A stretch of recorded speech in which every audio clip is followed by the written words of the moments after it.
All right, so I have a whole chicken here that I'm going to be making my dinner with. And so what I'm going to do is I'm hoping that you can see this. Sometimes you can get a better deal at the store when you buy a whole chicken. And so I'm going to try to cut it down right down the center here with this. I've already rinsed it. So that's what we're gonna do. So we're just gonna slice right in the middle, not all the way through, just to the middle part. And I'll show you in just a second what that looks like. And I might not have gotten it exactly on, but that's perfectly fine.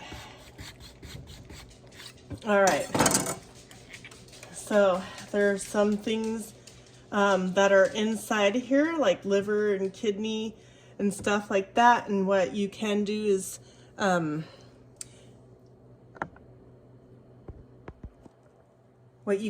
take these liver and kidney and stuff like that and dice them up extremely small and put them in a gravy, or you can coat them with an egg flour mixture and fry them in a frying pan. So now that I've got my bird, I'm going to set it in my casserole pan right here like this. I'm going to rinse my hands and then we're going to season it. All right, so I've got my oven on preheat at 350 degrees. It might slightly vary depending upon how warm your oven cooks, but most recipes are about 350. So I'm cutting some butter to put around the chicken, so that way my chicken doesn't dry out and it has some good juicy flavoring going on. So I'm just gonna kind of cut it. They don't have to be perfect, and just kind of go all the way around your casserole dish or whatever you plan on using to cook your chicken in. And then I'm going to put a little bit of extra virgin olive oil. Let's see if I can say that right. And I'm just gonna put a little bit on.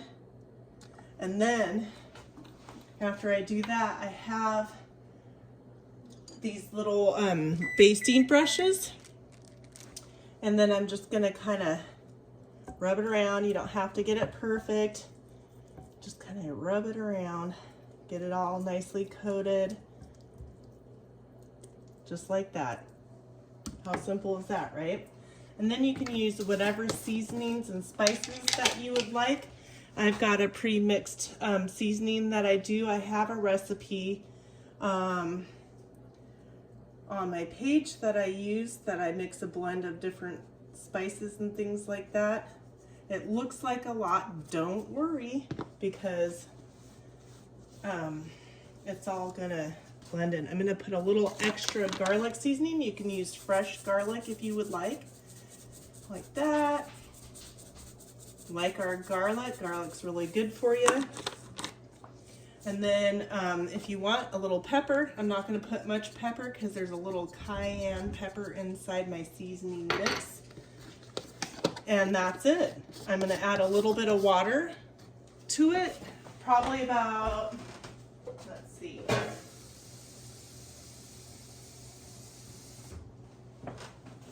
Now remember, your chicken's gonna release juices and things like that, so you don't have to add a whole lot of water. I'm gonna say probably, because again, you don't want your meat to dry out, so you wanna have some moisture in there. I'm gonna say probably half a cup to 1 cup of water, or broth. You can use broth instead if you'd like. And then I'm gonna pop that in the oven for about 45 to 60 minutes. We'll have to see how it goes. It depends upon how big the bird is. So you wanna definitely check and make sure that there is no pink meat. So I will show you later on. Some of these seasonings are going to run off and go in the bottom part of this chicken as well. So there'll be some left and some that'll go to the bottom side of this chicken. So I'll bring you back when we get a little further while I prepare a salad and some other side dishes to go along with this meal. All right, so let's see what the chicken looks like.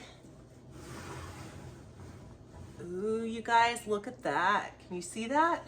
Looks good.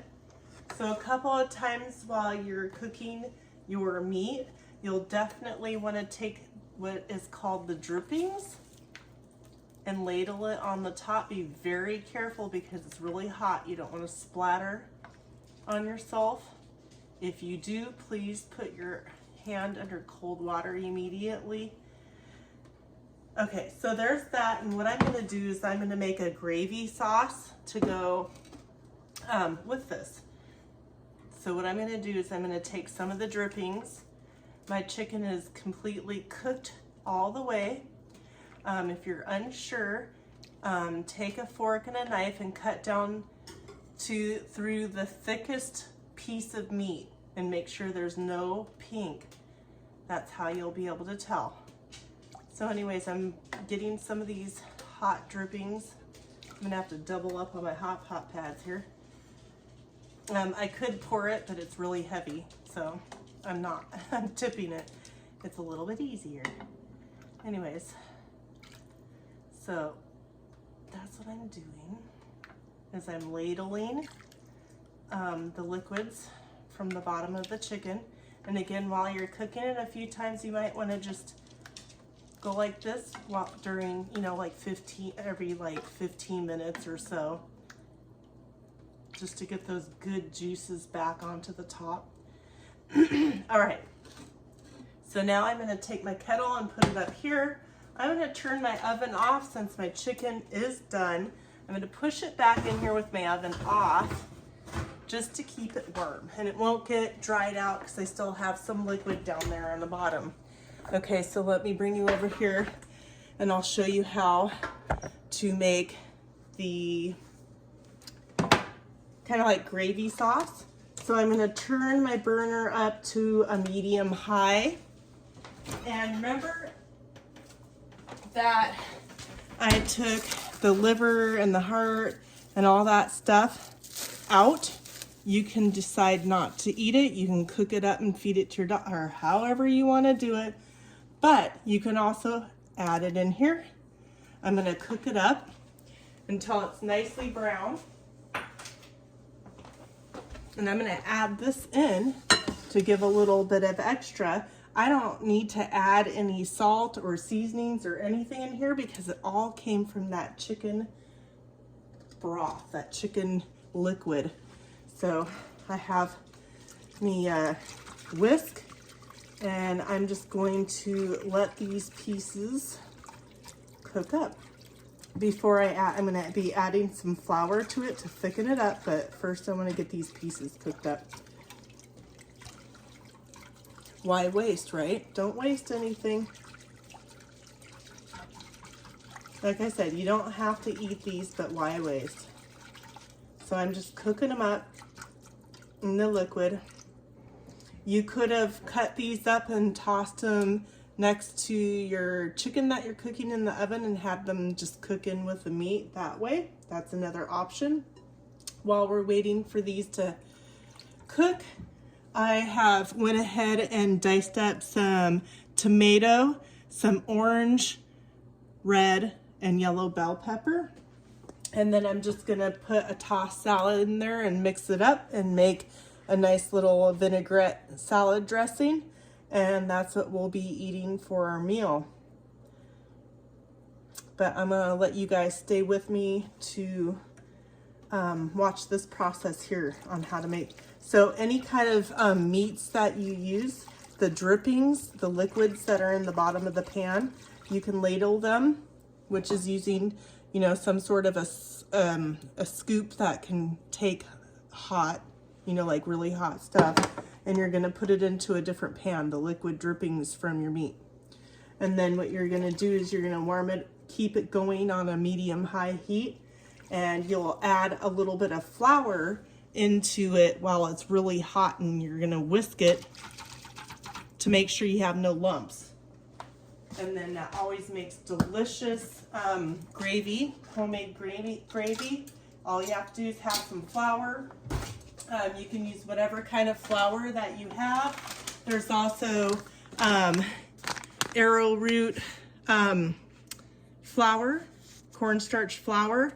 I think you can go online as well if you don't have them in your stores to you, if you want some more organic type flour. It's grain free, so we're gonna go ahead and use this. And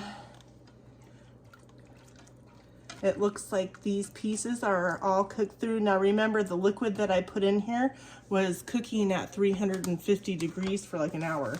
So I'm gonna put 1 tablespoon in at a time, and then I'm gonna whisk it to make sure that I don't have any clumps. And when you whisk it, if you whisk it against the inside of your pan or kettle, it'll help break those clumps up.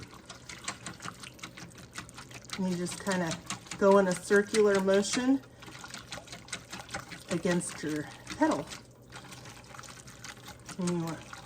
And then you just will add a little bit more at a time to get to the, see how it's, I don't know if you can tell how it's like a little bit thicker. And you don't want to add too much too fast because it's cooking, right? So it'll keep thickening up as you go, so don't add it too fast. But see, it's still getting a little bit thicker as we speak. Yeah, you don't want to add too much. And making sure that you don't have any clumps. My grandma taught me a thing, but it's really hot. You can take a jar, and you can put some of the liquid in the jar and some of your flour that you want to use, and you put the lid on, but you'll want to use hot pot pads. And you can take the jar and shake it. The jar gets super hot, and then it does a vacuum seal, so I wouldn't recommend that. I recommend this is probably the best way. All right, so it's getting hot. This is about as thick as it's going to get with 1 tablespoon. Again, it's going to be different for everybody depending upon how much liquid you put in there. I'm going to put 1 more tablespoon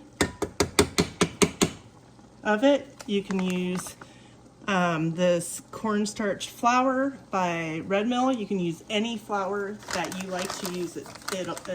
Either will work. It doesn't have to be expensive unless you want it to be. Okay, so we're gonna get this mixed in so we don't have any clumps. I'm gonna turn my heat down just a tad.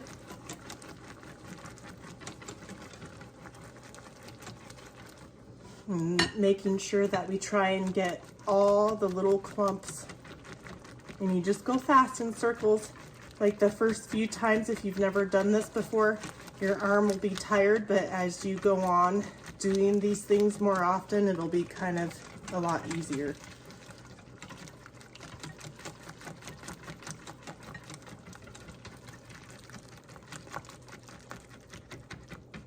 And then you can go around like that if you want.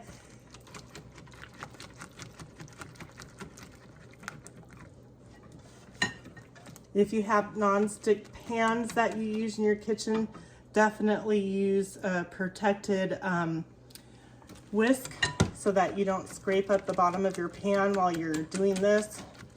That's always a good idea. If you have cast iron, that would be even better. You can use a metal whisker in that.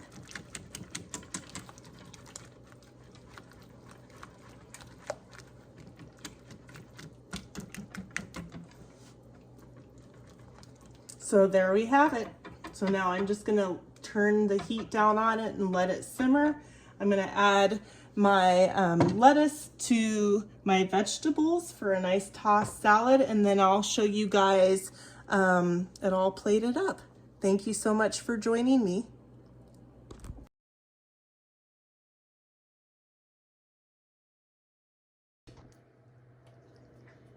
All right, so there you go. There's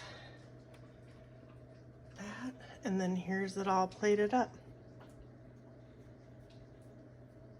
It's getting a little steamy. Look at that, yum. So I hope you give this a try. Please like, share, and subscribe. Hit that bell notification for the next video. I hope you're having a wonderful day, and I'll see you on the next one.